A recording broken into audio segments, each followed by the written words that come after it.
प्यारे बच्चों, good morning. जब जगो तभी सवेरा। कैसे हैं आप लोग?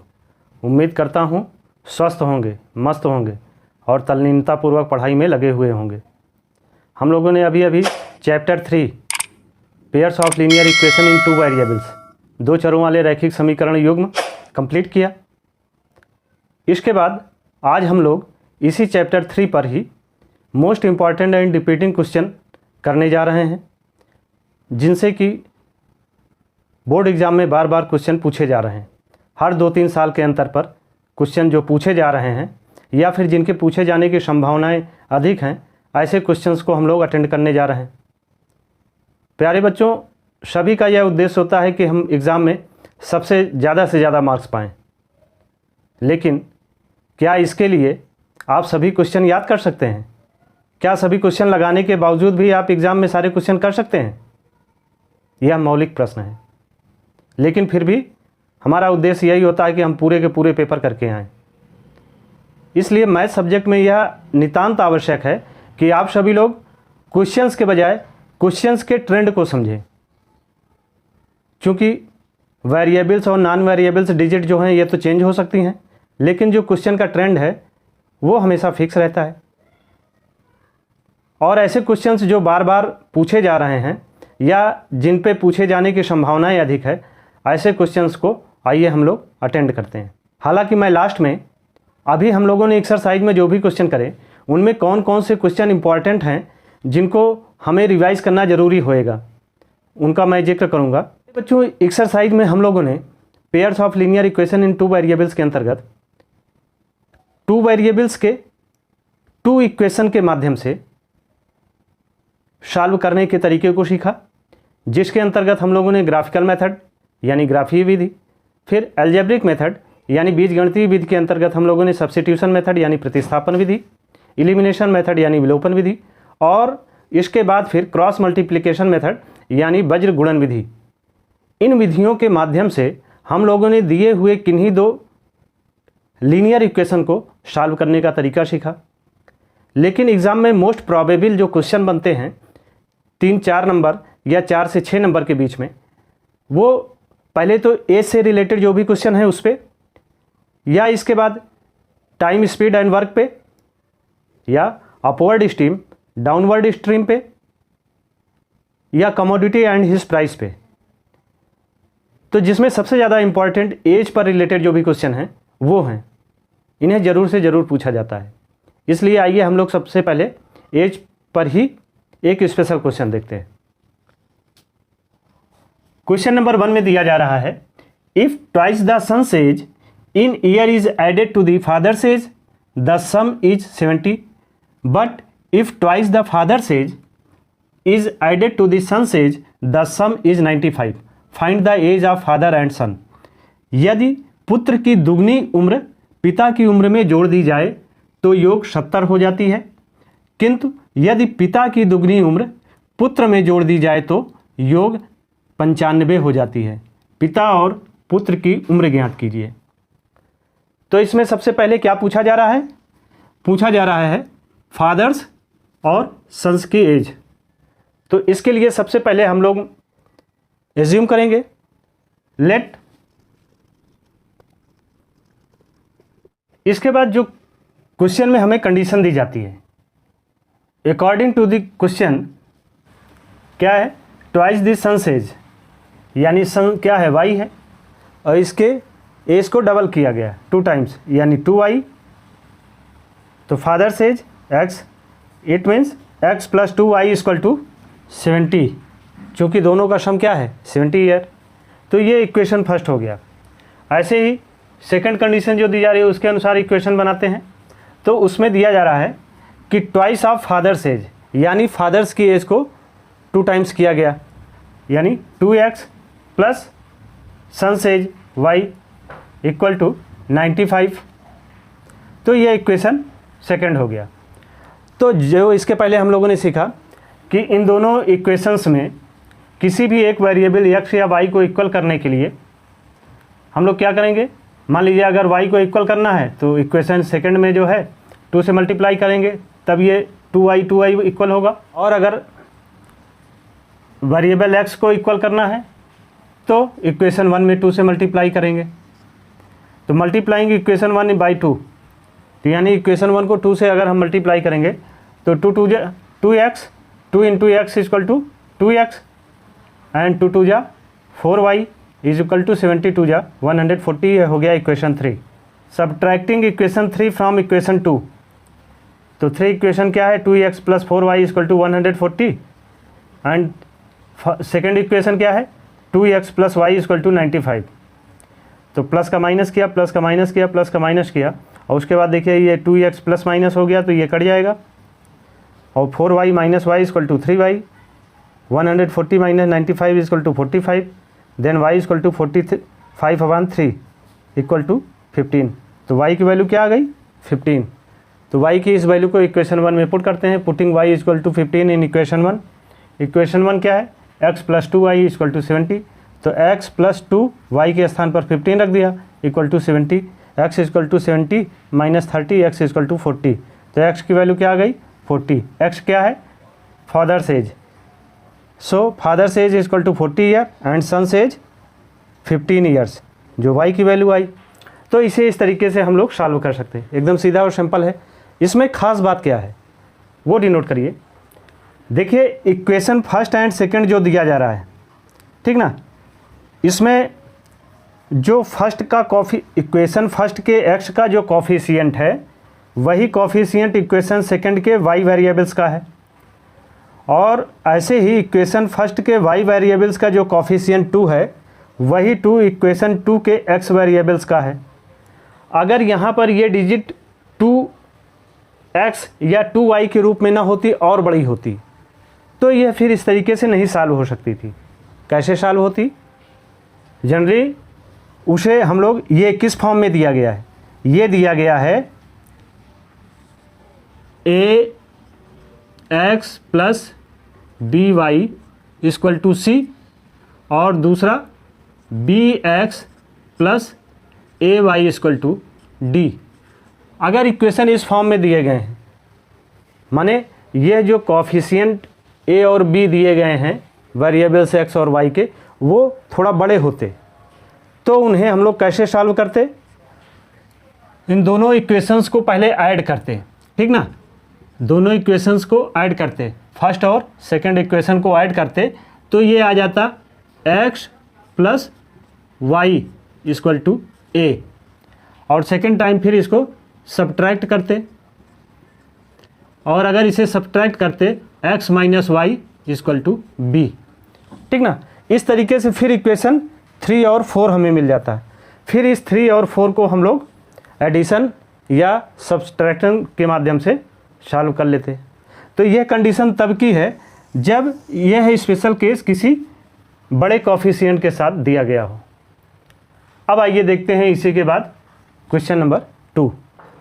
Next question number 2, find the value of k for which the following system of equation has a unique solution, x minus k y equal to 2 and 3x plus 2y equal to -5। इसमें क्या करना है, k की value हमें निकालनी है और ऐसा सिस्टम ऑफ इक्वेशन जिससे कि हमें यूनिक सोल्यूशन मिले, यानी कि जहाँ पर हमें अद्वितीय हल मिल सके। तो x minus k y equal to 2 ये इक्वेशन 1 हो गया, and 3x plus 2y equal to -5 ये इक्वेशन 2 हो गया। अब इनके coefficient a1 a2 b1 b2 c1 c2 मालूम कर लेते हैं। a1 1 b1 माइनस के c1 2 a2 3 b2 2 c2 -5 है। क्योंकि हम जानते हैं कि for unique solution a1 by a2 not equal to b1 by b2, मतलब अद्वितीय हल तभी मिलेगा जब किन्हीं इस तरीके से लीनियर इक्वेशंस को देखेंगे तो उनके कॉफिशिएंट a1 a2 और का रेशियो b1 b2 के रेशियो के इक्वल ना हो। तो इस आधार पर we get a1 by a2 यानी 1/3 is not equal to minus k by 2 यानी b1 बाई b2। तो इसे अगर क्रॉस मल्टीप्लाई कराएंगे तो ये -3k हो जाएगा और ये 2 हो जाएगा, इज़ नॉट इक्वल टू, तो k इक्वल टू क्या हो जाएगा 2/-3 यानी -2/3, तो k की वैल्यू क्या आ गई -2/3, यानी जब k की वैल्यू यहाँ पर -2/3 पुट की जाएगी तो यह इक्वेशन का जो सल्यूशन निकलेगा वो कैसा होगा, वो अद्वितीय हल होगा, यानी यूनिक सल्यूशन होगा। अब आइए देखते हैं next question. Next question number 3 में दिया जा रहा है, for what value of k the pair of linear equation kx - 4y = 3 and 6x - 12y = 9 has an infinite number of solution. ये इम्पॉर्टेंट क्वेश्चन है। ये एक तो 2013 में आया था, फिर 17 में आया था, अब इसकी 2021। देखिए इसमें क्या है, pairs of linear equation kx - 4y = 3 and 6x - 12y = 9। Condition for infinite solution a1/a2 = b1/b2 = c1/c2। a1 k, b1 -4, c1 3, a2 6, b2 -12, c2 9। अब इसको इस कंडीशन पे फुलफिल करते हैं, तो a1/a2 यानी k/6, b1/b2 यानी -4/-12 एंड c1/c2 यानी 3/9। तो k/6 इज इक्वल टू 4 3 जा 12, 4 1 जा 4, 1/3, माइनस माइनस कैंसिल हो जाएगा, एंड 3 1 जा 3, 3 3 जा 9, तो ये आ गया 1/3। अगर हम इसमें क्रॉस मल्टीप्लाई करते हैं तो ये हो गया 3k is equal to 6, then k equal to 6/3, k equal to 2। इसे इस तरीके से निकाल सकते हैं। अब आइए देखते हैं next question number 4। Question number 4 में दिया जा रहा है, find those integral value of m for which the x coordinate of the point of intersecting by y = mx + 1 and 3x + y = 9 is an integral. तो इस क्वेश्चंस में ये पूछा जा रहा है कि यह दो x और y एक्सिस अगर हैं, ठीक ना, तो y एक्सिस पे जो रेखा यहाँ से गुजरती है वो दिया जा रहा है y = mx + 1, और ऐसे ही x एक्सिस से जो रेखा गुजरती है उसके लिए इक्वेशन दिया जा रहा है 3x + y = 9। तो point of intersection of given lines, इस दोनों लाइन के जो पॉइंट ऐसे जो इंटरसेक्ट कर रहे हैं उनके लिए y = mx + 1 and 3x + 4y = 9। तो पुटिंग y = mx + 1 इन 3x + 4y = 9, यानी इस y के स्थान पर यह y की जो वैल्यू दी जा रही है उसे हम पुट करते हैं, तो ये दिया जा रहा है 3x + 4 इंटू y के स्थान पर mx + 1 = 9। तो 3x + 4mx + 4 1 जा 4 = 9। x इसमें से कॉमन लेते हैं तो ये हुआ 3 + 4m, और 4 को इक्वल साइड चेंज करेंगे तो 9 - 4 हो जाएगा, यानी x × 3x + 4m = 5, then x = 5/4m + 3। For value of x as an integer, तो x के लिए जो इंटीजर होएगा वो क्या है 5/4m + 3। तो value of m must be either m = -1, यानी m की वैल्यू क्या होगी, या तो -1 होगी और या -2 होगी, यानी यह जो है या तो -1 पे या फिर -2 पर m की वैल्यू को डिनोट करेगा। ठीक है, अब आइए इसी तरीके से, बड़ा ही आसान क्वेश्चन है लेकिन यह 2016 में पूछा भी गया है। अब आइए इसी के बाद देखते हैं क्वेश्चन नंबर 5। क्वेश्चन नंबर 5 में दिया जा रहा है, the sum of digits of a 2 digits number is 11। The number obtained by interchanging the digits of the given number exceeds number by 63, find the number. बड़ा ही इंपॉर्टेंट क्वेश्चन है। इस trend पे क्वेश्चन कई बार पूछे जाते हैं। जैसे यही क्वेश्चन है, ये 2012 में और 2017 में भी पूछा गया है। इसे समझिए कि 2 अंकों वाली एक संख्या है जिनका योग जो है वो 11 है, और जब उन संख्याओं को आपस में एक दूसरे के इंटरचेंज कर दिया जाता है, उनके स्थानों को आपस में एक दूसरे के परिवर्तित कर दिया जाता है, तो जो नंबर मिलता है वो 63 अंकों से बढ़ जाती है। तो वो नंबर क्या है? तो इसके लिए हमने एज्यूम किया, लेट 10 डिजिट्स बी x, यानी दहाई का अंक क्या है? वो x है। एंड यूनिट डिजिट्स भी y, यानी इकाई का अंक क्या है? y है। देन नंबर, तो संख्या क्या होगी? 10x प्लस y, इकाई दहाई। अकॉर्डिंग द क्वेश्चन, तो क्या है? इन दोनों संख्याओं का योग क्या है? 11 है, यानी x plus y equal to 11, equation 1 हो गया। फिर दूसरी बार क्या कहा जा रहा है कि अगर इनके स्थानों को चेंज कर दिया जाए तो वो 63 अंकों से बढ़ जाती है। तो क्या हो जाएगा? 10x plus y plus 63 equal to 10y plus x। ध्यान दीजिए, नंबर क्या था? 10x प्लस वाई, यहाँ पर चेंज हो गया 10y प्लस x, जो कि 63 इसमें बढ़ गया है। तो इसे सॉल्व कर लेते हैं। इसको इक्वल साइड चेंज करेंगे तो 10x minus x plus y minus 10y equal to 63, equal side change किया तो माइनस 63। तो इसमें से ये माइनस हुआ 9x minus 9y equal to minus 63। Then x minus y equal to minus 7। ये इक्वेशन 2 हो गया। इसको सॉल्व करते हैं।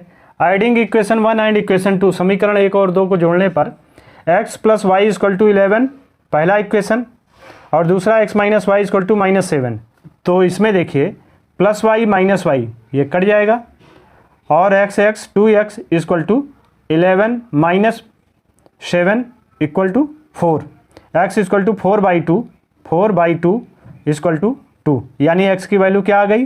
वो आ गई 2। Putting x equal to 2 in equation 1, यानी x की ये वैल्यू जो है इक्वेशन 1 में रखते हैं। तो ये हो जाएगा x प्लस वाई, यानी 2 प्लस वाई इक्वल टू 11। तो y equal to 11 minus 2 equal to 9। तो y की वैल्यू क्या आ गई? 9। y क्या था? इकाई का अंक था, और दहाई का अंक क्या था? x था। तो नंबर क्या था? 10x plus Y. तो x के स्थान पर हम x की वैल्यू 2 और y के स्थान पर y की वैल्यू 9 पुट कर देंगे। तो यानी 10 into 2 plus 9 equal to 29। Hence the number is 29। तो ये नंबर क्या होगा? संख्याएं क्या होंगी जो पूछी जा रही थी, फाइंड द नंबर, वो हो जाएंगी 29। इस ट्रेंड के क्वेश्चन इंपॉर्टेंट है। अब आइए देखते हैं इसके बाद इसका नेक्स्ट क्वेश्चन, क्वेश्चन नंबर 6।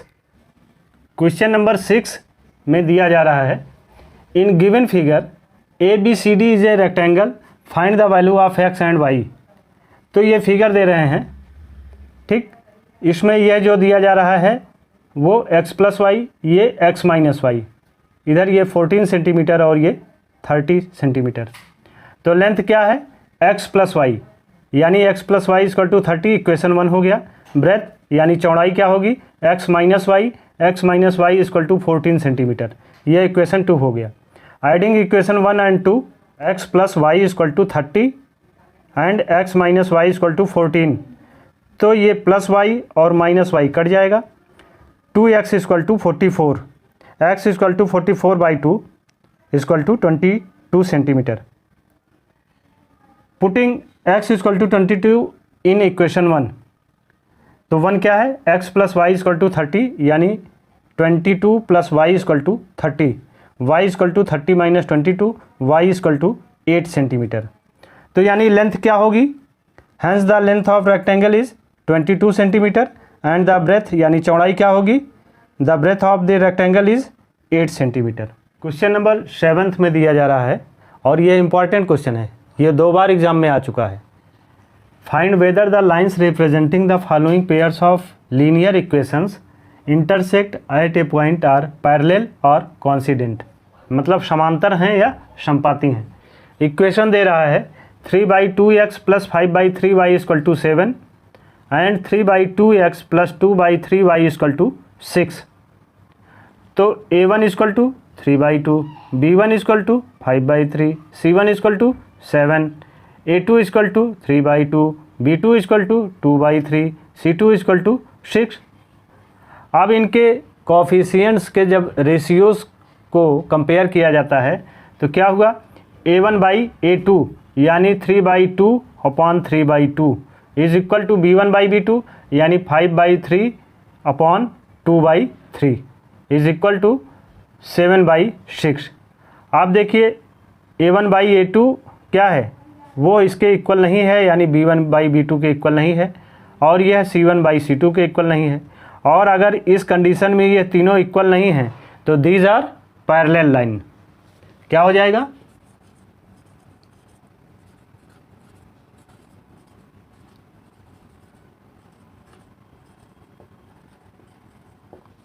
ठीक। इस तरीके से आप इसे सॉल्व कर सकते हैं। अब इसे यहीं पर कंप्लीट किया जाता है। इसके बाद के क्वेश्चंस नेक्स्ट लेक्चर वीडियो में आप इसे देखें, समझें और इसी ट्रेंड पर और भी क्वेश्चंस लगाने का प्रयास करें। Thank you.